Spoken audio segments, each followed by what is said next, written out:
ಗದಗ ಜಿಲ್ಲೆಯ ಶಿಗ್ಲಿ ಗ್ರಾಮದ ರೈತ ರಾಮಣ್ಣ ತಳವಾರ ಅವರು ಬೆಳೆದಿದ್ದ 4 ಎಕರೆ ಮೆಣಸಿನಕಾಯಿ ಬೆಳೆಗೆ ನಿಗದಿತ ಬೆಲೆ ಸಿಗದ ಹಿನ್ನೆಲೆ ತೀವ್ರ ಸಂಕಷ್ಟಕ್ಕೆ ಸಿಲುಕಿದ್ದಾರೆ.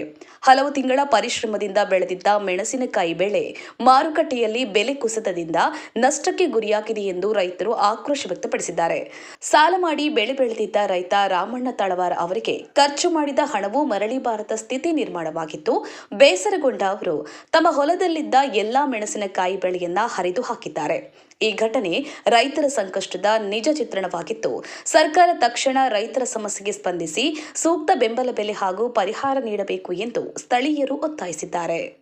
ಗಾಳಪ್ಪ ಹೆಚ್ ಹರಿಜನ್, ಲಕ್ಷ್ಮೇಶ್ವರ, ಜೈ ಭೀಮ್ ನ್ಯೂಸ್ 24x7. ಇದು ಬಹುಜನರ ನ್ಯಾಯಕ್ಕಾಗಿ. ಗದಗ ಜಿಲ್ಲಾ ಲಕ್ಷ್ಮೇಶ್ವರ ತಾಲೂಕು ಶಿಗ್ಲಿ ಗ್ರಾಮದ ರೈತರಂತ ನಾವು ರಾಮಣ್ಣ ಹನುಮಂತಪ್ಪ ತಳವಾರ ನಾವು 2 ಎಕರೆ 20 ಗುಂಟೆ ಗುಂಟೂರು ಗಿಡ ಹಚ್ಚೀವಿ. ಒಂದು ನಾನು ಕಾಯಿ ಇನ್ನೂ ಹೊರದಿಲ್ಲ. ನಾವು ಕಾಯಿ ರೇಟ್ ನೋಡಿದ್ರೆ ಕ್ವಿಂಟಲ್ಗೆ 700-800 ರೂಪಾಯಿ ಹಸೆಕಾಯಿ ಕ್ವಿಂಟಲ್ ಮಾರ ಆಗ್ತೈತಿ. 1 ಕ್ವಿಂಟಲ್ ಕಾಯಿ ಹರಿಬೇಕಾದ್ರೆ 5ರಿಂದ 8 ಮಂದಿ ಮಟ್ಟ 1 ಕ್ವಿಂಟಲ್ ಕಾಯಿ ಹರಿತಾರೆ ಹೆಣ್ಮಕ್ಳು. ಒಂದು ಆಳಿಗೆ 250 ರೂಪಾಯಿ ಪಗಾರ. ಅವ್ರಿಗೆ ಗಾಡಿ ಚಾರ್ಜ್ ಹೊಲಕ್ಕೆ ಕರ್ಕೊಂಬರೋಕ್ಕೆ 200 ರೂಪಾಯಿ ಆಟೋ, ಹೊಳ್ಳಿ ಮನೆಗೆ ಬಿಡೋಕ್ಕೆ 200 ರೂಪಾಯಿ ಆಟೋ. ಈಗ 1 ಕ್ವಿಂಟಲ್ ಕಾಯಿ ಹರಿಯೋಕೆ ನಮಗೆ ಕಡಿಮೆ ಅಂದ್ರೂ 1800 ರೂಪಾಯಿ ಮಟ್ಟ ಆಳಿನ ಖರ್ಚು, ಗಾಡಿ ಖರ್ಚು ಬರೀ ಹರಿಯಾಕೆ ಬರ್ತೈತಿ. ಇಲ್ಲಿ ನಾವು ಹರಿದು ಇದನ್ನು ಮಾರ್ಕೆಟಿಗೆ ಮಾರಕ್ಕೆ ಹೋದ್ರೆ 700-800 ರೂಪಾಯಿ ಕ್ವಿಂಟಲ್ ಇದನ್ನು ಹರಾಜು ಹಾಕ್ಕೊಳ್ರೆ. 700 ರೂಪಾಯಿಂದ 800 ರೂಪಾಯಿ ಒಂದು ಕ್ವಿಂಟಲ್ ಹಸೆಕಾಯಿ ತೊಗೊಂಡ್ರೆ ಅದಕ್ಕೆ 100ಕ್ಕೆ 10 ರೂಪಾಯಿ ದಲಾಲಿ ಐತಿ. ಇವನ್ನೆಲ್ಲ ತೆಗೆದು ಏನಾಗೈತೆ ಅಂದ್ರೆ ನಮಗೆ ಇವತ್ತು ನಾವು ಖರ್ಚು ಮಾಡಿದ್ದಲ್ಲ, ಈಗ ಬರೀ ಹರಿದಿದ್ದ ಆಳಿನ ಪಗಾರ ಬರಲಾರ್ದಂಗೆ ಆಗೈತಿ.